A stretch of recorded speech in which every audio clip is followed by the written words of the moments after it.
రాష్ట్రం ఇక లోకేష్ చేతుల్లోనే. నవ్యాంధ్రకు తొలి ముఖ్యమంత్రిగా చంద్రబాబు బాధ్యతలు చేపట్టి మూడేళ్లవుతున్న తరుణంలో పాలక టీడీపీలో రాజకీయాలు డైనమిక్గా మారుతున్నాయి. ఇంతకాలం సీఎం తనయుడిగా, పార్టీ కీలక బాధ్యుడిగా మాత్రమే ఉంటూ పాలనలో జోక్యం చేసుకుంటూ వచ్చిన లోకేష్ ఇప్పుడు మంత్రి కావడంతో టీడీపీ నేతలంతా ఆయన భజన మొదలు పెడుతున్నారు. కాబోయే సీఎం లోకేషేనంటూ పార్టీని, రాష్ట్రాన్ని ఆయన చేతిలో పెట్టేందుకు ప్రయత్నాలు చేస్తున్నారు. చంద్రబాబు కంటే కూడా లోకేష్కే అధిక ప్రాధాన్యతనిస్తున్నట్లుగా కనిపిస్తోంది. తాజాగా ఏపీ డిప్యూటీ సీఎం, హోంమంత్రి నిమ్మకాయల చినరాజప్ప చేసిన వ్యాఖ్యలు అందుకు అద్దం పడుతున్నాయి.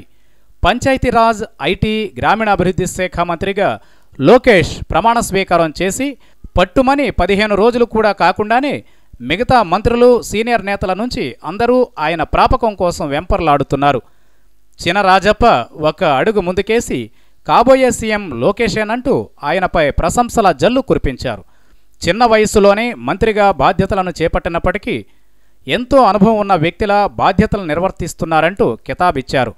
అన్ని అంశాలపై లోకేష్కు పట్టు ఉందని, సమస్యలను పరిష్కరించే సత్తా ఉందని అన్నారు.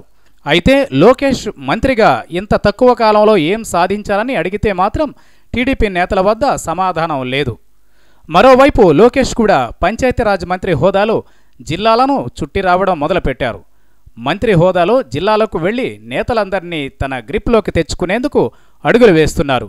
మంగళవారం తన తొలి అధికార పర్యటనలో భాగంగా తూర్పుగోదావరి జిల్లాలో పర్యటిస్తున్న ఆయన పల్లెలను అభివృద్ధి చేయాలన్న ఏకైక లక్ష్యంతోనే పంచాయతీరాజ్ శాఖను తాను స్వీకరించినట్లు తెలిపారు.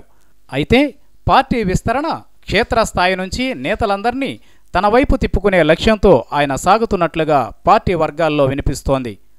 ఇదంతా ఒకెత్తైతే కాబోయే సీఎం లోకేషే అని టీడీపీ నేతలంతా డిసైడ్ అయితే చంద్రబాబు ఫ్యూచర్ ఏంటనే ప్రశ్న ఉత్పన్నమవుతోంది.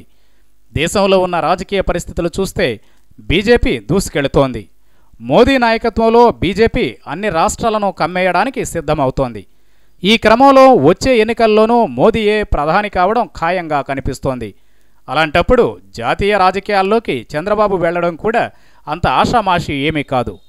ఈ నేపథ్యంలో చంద్రబాబు వైఖరి ఏంటి?